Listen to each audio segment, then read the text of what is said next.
এই ফুলকপি আর আলু এবং ইলিশ মাছ দিয়ে একটা ধামাকা রেসিপি তৈরি করব। কুমড়ো বড়ি থাকবে,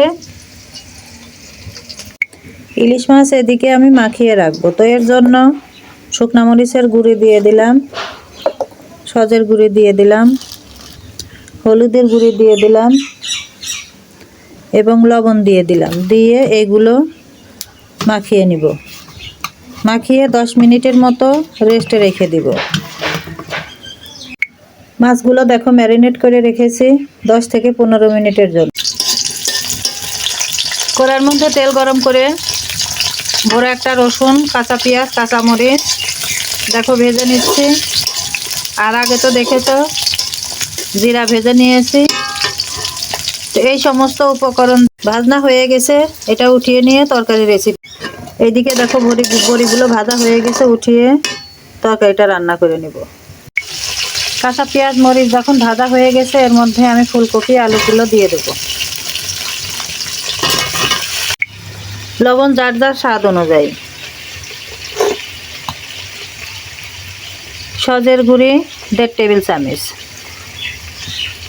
সজের গুঁড়ি। শুকনা মরিচের গুঁড়ি 2 টেবিল চামচ, শুকনা মরিচের গুঁড়ি। হলুদের গুঁড়ি 1 টেবিল চামচ। সমস্ত উপকরণ একসঙ্গে কষিয়ে নিচ্ছি। বড়িগুলো দেখো তরকারিটা কষানোর সময় দিয়ে দিলাম। সবজি কষানো হয়ে গেছে। তো এর মধ্যে দেখো আমি আমার পরিমাণ অনুযায়ী ঝোলের পানি দিয়ে নিয়েছি। এইদিকে মাছ ম্যারিনেট করে রেখেছিলাম, সেই মাছটা আমি ঝোলের উপরে দিয়ে দিব। তো দেখো মাছ আমার ঝোলের উপরে দেওয়া হয়ে গেছে, এখন ঝোলের মধ্যে ডুবিয়ে দিব।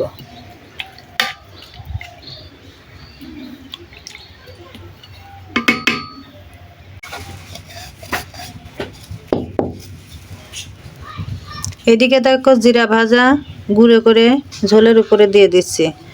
এখানে 2 টেবিল চামচের মতন জিরা আছে, সেটাই গুঁড়ো করে নিয়ে ঝোলের উপরে দিয়ে দিলাম। আমি যে কাঁচা পেঁয়াজ, কাঁচামরিচ এবং রসুন ভেজে রেখেছিলাম, সেটা দেখো বেটে তরকারির উপরে দিয়ে দিলাম। রান্নাটা দেখো হয়ে গেছে। কালারফুল খুব সুন্দর রান্না। মশলা সব কিছু পারফেক্ট, ঝাল মশলা লবণ সব কিছু পারফেক্ট। দেখো ইলিশ মাছ এমনি নিজে সুন্দরী, ইলিশ মাছ এমনিতেই সুন্দর লাগে। খুবই সুন্দর একটা রেসিপি। তোমাদের ভালো লাগলে একবার এভাবে ট্রাই করে দেখতে পারো। তো দেখো ফুলকপি আলু দিয়ে ইলিশ মাছের রেসিপিটা হয়ে গেল। তো তোমাদের যদি ভালো লাগে তাহলে ফলো, কমেন্ট, শেয়ার, সাবস্ক্রাইব করে দিও। আর এভাবে রান্না করে খেয়ে দেখো। কমেন্ট বাটনে জানিয়ে দিও রান্নাটা কেমন হয়েছে। দেখতে তো পাচ্ছ কালারটা খুবই চমৎকার। কালারটা যদি চমৎকার হয়, রান্নাটাও চমৎকার হবে ইনশাল্লাহ। তো আজ তাহলে এই পর্যন্তই রাখি। আল্লাহ হাফেজ। সবাই ভালো থেকো, সুস্থ থেকো।